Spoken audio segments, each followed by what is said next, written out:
aí, pessoal, tudo bom? Dando continuidade aqui aos nossos estudos, eu sou Cláudia Barcelos, estou junto com vocês aqui fazendo esse estudo do Evangelho segundo o Espiritismo e a gente agora está no Notícias Históricas, falando daqueles termos que são usados nos Evangelhos, né? Que a gente precisa entender um pouquinho o significado, um pouquinho do contexto, para que a gente possa entender quando esses termos aparecerem lá atrás nos temas abordados dos Evangelhos. Então, vamos lá, começar o estudo. Aqui, pessoal, a gente tá na introdução, né, como a gente vem falando, e a gente tá no item 3, notícias históricas. No vídeo passado, a gente falou dos samaritanos e agora a gente vai falar dos nazarenos, tá?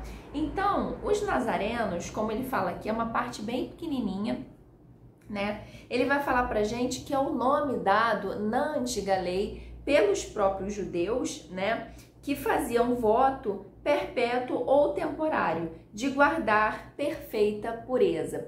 Então, a gente continua aqui falando dos judeus, a gente está falando aqui de mais uma nomenclatura referente aos judeus, no caso desses que faziam voto, né, de pureza, fosse esse voto temporário ou fosse esse voto permanente. Então ele continua falando que eles se comprometiam a observar a castidade, a abster-se de bebidas alcoólicas e a conservar a cabeleira. E aí na sequência vai citar Sansão, Samuel e João Batista como exemplos de nazarenos. É engraçado até falar de Sansão, porque Sansão é um desses personagens, digamos assim, né, que são conhecidos mesmo para quem não tem o entendimento religioso, mesmo para quem não leu a Bíblia. Sansão é muito conhecido por causa da história de Sansão e Dalila. Sansão que tinha a força nos seus cabelos e aí Dalila, para cortar, para acabar com a sua força, ela foi lá e cortou os cabelos de Sansão, né? Então Sansão, que na verdade foi um dos juízes da época aqui de Israel, tá sendo colocado aqui pra gente como um dos exemplos dos nazarenos. E também ele coloca Samuel. Samuel também foi um juiz de Israel e ele teria sido o primeiro profeta, tá? Dessa época aqui.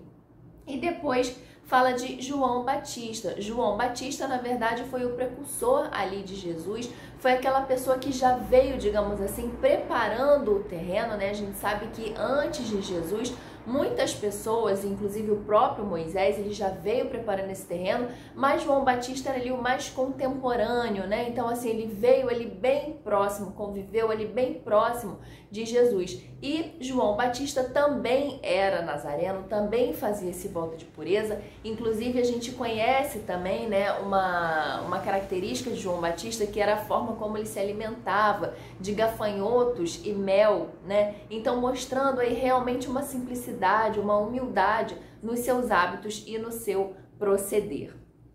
E aqui ele continua falando: mais tarde, os judeus deram esse nome aos primeiros cristãos, por alusão a Jesus de Nazaré. E aqui a gente tem uma questão que é interessante, porque ele está falando dos primeiros cristãos.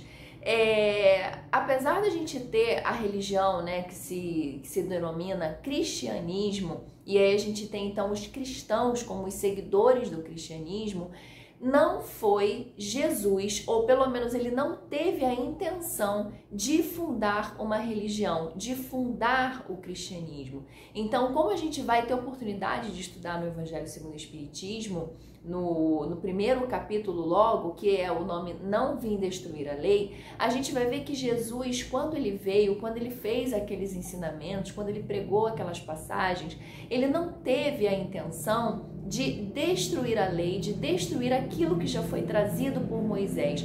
O que Jesus fez foi tratar de explicar melhor aquelas leis que foram trazidas de formas mais sucintas e mais objetivas por Moisés. Agora Jesus estava num outro tempo, ele estava lidando com outro tipo de pessoa, com pessoas um pouco mais esclarecidas ou pelo menos um pouco mais capacitadas de entender ali aqueles ensinamentos. Então Jesus, ele vai ensinar agora o amor. Ele vai pegar todos aqueles ensinamentos de Moisés e ele agora vai explicar de uma forma melhor. Ele vai explicar de uma outra forma. Então foi esse o objetivo de Jesus. Quando Jesus pregava, quando Jesus ensinava ali junto com os seus discípulos, era isso que ele fazia. Em nenhum momento ele teve o objetivo de fazer uma nova religião, de criar uma religião. Como a gente sempre fala, né, a religião é coisa do homem, né, é a vontade ali de fazer, é a vontade de ter uma verdade, como até a gente está vendo muitas vezes aqui, como a gente viu no vídeo passado, né, aquela disputa que a gente tinha entre os samaritanos e os judeus ortodoxos, é porque eles vinham de uma mesma origem, todos do povo israelita, né, porém, cada um ali achando alguma coisa, então provocando as suas dissidências ali. Então, aqui vai acontecer a mesma coisa, e acontece a mesma coisa com a história das religiões até hoje. Por mais que algumas religiões partam da mesma essência, cada um tem o seu entendimento e cada um acha que aquele entendimento é a sua verdade. E aí vão se formando essas religiões, tá? Por causa de uma necessidade, de um orgulho, de uma vaidade. Então, aqui acontecia a mesma coisa, tá? Quando ele tá falando quando ele fala aqui dos cristãos, a gente também pode pensar nisso. Então, assim que Jesus começou a falar dos seus ensinamentos, as pessoas que seguiam Jesus não necessariamente tinham esse nome, né, de cristãos. Então, a gente pode entender que eles poderiam ser esses nazarenos, que eram essas pessoas, as primeiras pessoas que seguiam Jesus. Depois sim, a gente vai ter o advento do cristianismo, a gente vai ter até o cristianismo sendo oficializado como a religião, a gente vai ter o cristianismo transformado como a religião oficial ali de Roma, através de Constantino. Então aí sim a gente vai ter bem característica essa coisa do cristão, que é a pessoa que seguia o cristianismo. E antes, então, a gente tinha os nazarenos como as pessoas que seguiam Jesus de Nazaré, que é o que ele está explicando pra gente aqui. E no finalzinho desse trecho dos nazarenos, ele vai explicar também pra gente que também foi essa denominação de uma seita herética dos primeiros séculos da era cristã, a qual, do mesmo modo que os ebionitas, de quem adotava certos princípios, misturava as práticas do mosaísmo com os dogmas cristãos. Seita essa que desapareceu no século IV. E aqui nesse pedaço eu queria chamar a atenção para esse termo seita, né? A gente tá muito acostumado, às vezes, a olhar para esse termo seita como uma coisa ruim, como uma coisa maligna, né? Então, assim, eles seguem aquela seita. E aí isso tem uma ideia... A gente não pode ter uma ideia pejorativa sobre esse termo, porque seita, na verdade, é um segmento religioso, não necessariamente é uma coisa boa, não necessariamente também é uma coisa ruim, é apenas um segmento religioso. Então, quando ele fala aqui que os nazarenos, eles também... Os nazarenos foram, na verdade, uma denominação de uma seita herética. Essa seita era um segmento religioso e herético, né, considerados hereges dos primeiros séculos da era cristã, a qual, do mesmo modo que os ebionitas. E quem eram os ebionitas? Os ebionitas, eles eram aquelas pessoas que acreditavam que Jesus era o Messias, né, que Jesus era essa pessoa que ocupava ali o Messias, mas que rejeitavam a divindade, tá? E que rejeitavam também o nascimento virginal. E até a respeito dessa questão do nascimento virginal, né, a Igreja Católica costuma falar que Jesus ali teria sido concebido pelo Espírito Santo e que Maria, a mãe dele, era virgem, né? Só que o Espiritismo, como a gente fala muitas vezes aqui, ele não aceita nada, ele não compactua, ele não concorda, ele não traz nenhuma ideia que não seja razoável com uma lógica que a gente já conheça.